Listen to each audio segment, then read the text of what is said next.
With less than 70 days until the start of the next presidential administration, Republicans in Congress are preparing to carry out President-elect Donald Trump's agenda.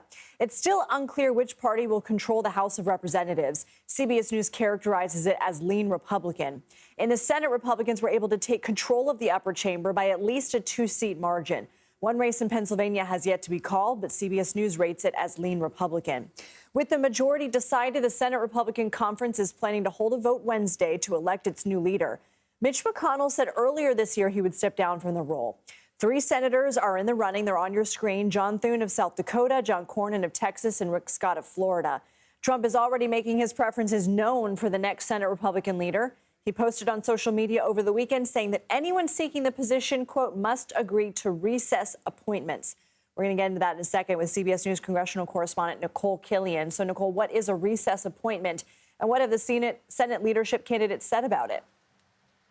Well, a recess appointment would basically allow the president-elect to bypass the confirmation process, in the sense that, when the Senate is in recess for 10 or more days, then the president can make an appointment and kind of have that selection ushered through. And he did make clear that he believes that anyone who is seeking to be elevated to the leadership position of majority leader should consider this in order to confirm nominees in a timely manner, to which one of the candidates, Rick Scott of Florida, responded 100% he agrees. He has also said in subsequent interviews that he is willing to do whatever it takes to make sure that the president-elect's nominees are confirmed as quickly as possible.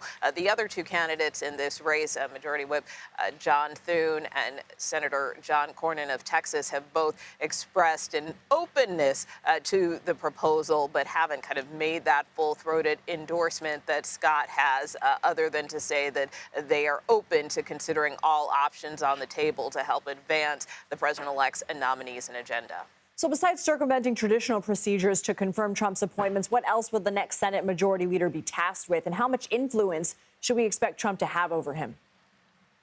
Well, I think it depends, because, quite frankly, the president-elect hasn't endorsed a candidate in this race, even though he has made that recommendation that he believes anybody who is seeking the role, consider these recess appointments. And it's notable that he hasn't necessarily weighed in on the race, because he certainly has done that in past leadership elections, particularly in the House. So that is something, in talking to the candidates who are part of this race, some would like the president-elect to endorse, but others, for instance, I just talked to John Cornyn, he said, look, this is up to the president-elect if he wants to weigh in. He has said that he has remained in close contact with the president-elect. We know Rick Scott has as well, for his part. And John Thune has tried to endorse many of the president-elect's ideas, even though at times he has tried to put some distance between himself and Trump. So, again, I think it'll depend whether or not the president-elect actually endorses this race, to see kind of what kind of role or hand he may play in the ultimate selection of a candidate going forward. Trump will be in Washington Wednesday, and you've learned he plans to go to Capitol Hill. What do you know about that?